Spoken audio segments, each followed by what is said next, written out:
Hello everyone, welcome to the channel. Today we're diving into one of the most fascinating stories in history, the origin of the English language.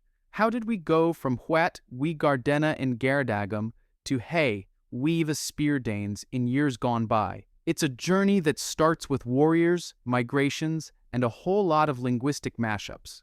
So grab a cup of tea and let's travel back in time to uncover the roots of the language we all speak today. Our story begins around 1500 years ago in the 5th century. The Roman Empire was crumbling, and the island of Britain, once a Roman province, was left vulnerable.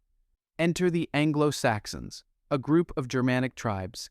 These tribes, the Angles, Saxons, and Jutes, played a crucial role in the early medieval history of Britain, particularly during the period known as the Anglo Saxon settlement, 5th to 7th centuries CE. Their origins can be traced back to different regions of what is now modern-day Denmark, Germany, and the Netherlands. Bede's work, Historia Ecclesiastica Gentis Anglorum, or Ecclesiastical History of the English People, is one of the primary sources for the migration of the Angles and other Germanic tribes to Britain.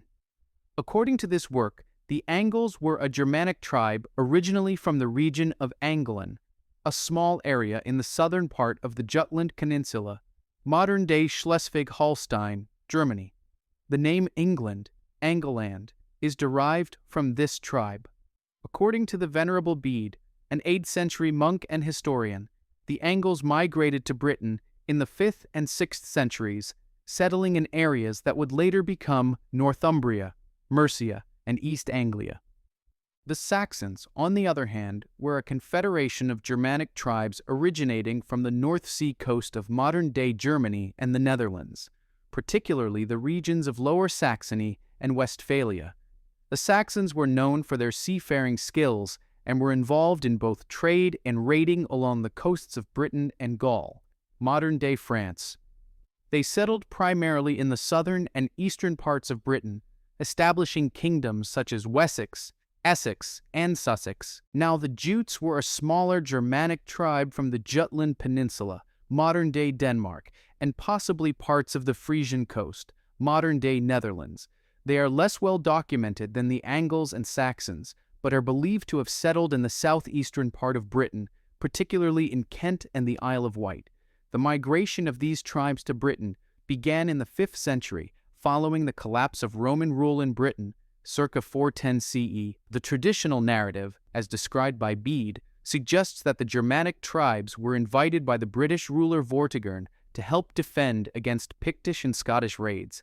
However, once they arrived, they turned against the Britons and established their own kingdoms. Now, the language they spoke was Old English, and trust me, it sounds nothing like the English we know today.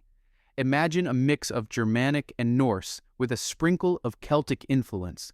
Words like skip, which means ship, hus, which means house, and kumen, which means come, were part of their everyday vocabulary. Here's a little taste of Old English from the epic poem Beowulf. Hwæt, we Gardena in Gardagum, Theodkinninga Thrimgafrunen, which translates to, listen, we of the Spear Danes in days of yore, of those clan kings, heard of their glory. Pretty different, right? But this was the foundation of English as we know it. Fast forward a few centuries, and things got even more interesting. In the 8th and 9th centuries, the Vikings started raiding Britain, and eventually they settled in large parts of the country. This period, known as the Danelaw, brought a huge influx of Old Norse words into Old English.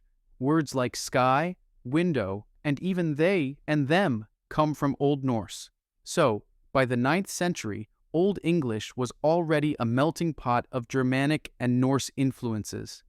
But the story doesn't end there. In 1066, everything changed. The Normans, led by William the Conqueror, invaded England and brought with them Old French.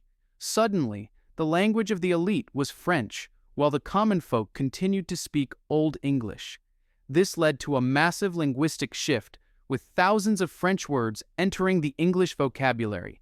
Words like government, justice, and beef. Yes, the word for the meat comes from French, while the animal is still called cow in English, became part of the language. Over time, Old English evolved into Middle English, which started to look a bit more familiar. Here's a line from Chaucer's Canterbury Tales. "Whan that April with his sures suit, the drocht of March hath pursed to the root." Still a bit tricky, but you can start to see the roots of modern English emerging. By the 15th century, English was undergoing another major change, the Great Vowel Shift. It was a major series of changes in the pronunciation of the English language that took place between the 15th and 18th centuries. It primarily affected the long vowels of Middle English, shifting their pronunciation in a systematic way. This shift is one of the key reasons why modern English spelling and pronunciation often seem inconsistent. One of the key features of the Great Vowel Shift is long vowel raising. The long vowels in Middle English were raised in articulation, meaning that the tongue moved higher in the mouth.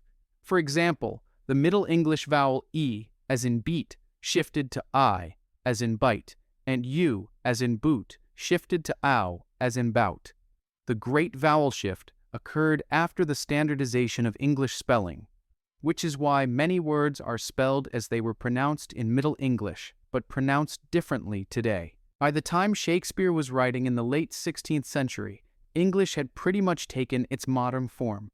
And from there, it continued to grow, absorbing words from Latin, Greek, and other languages as the British Empire expanded across the globe. Today, English is one of the most widely spoken languages in the world, with over 1.5 billion speakers, according to Statista 2025. The vast majority of English speakers are not native speakers.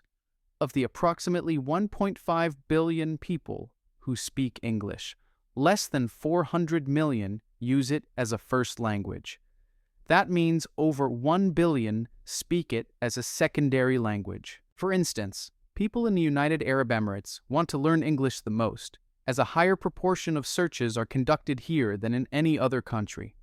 During 2024 in the UAE, an average of 34,800 searches were conducted for the term Learn English, and a staggering 1.1 million searches were conducted for the term Translate to English.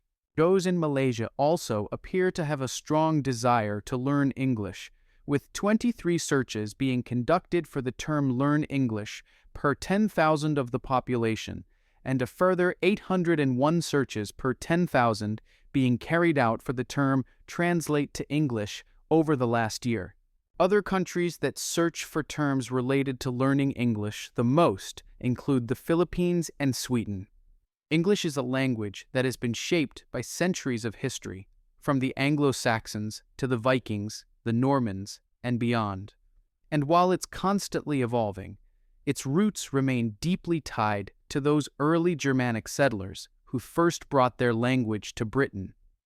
So the next time you say hello or thanks, remember, you're speaking a language that has traveled through time, crossed oceans, and been shaped by countless cultures. It's a living, breathing testament to the power of warriors.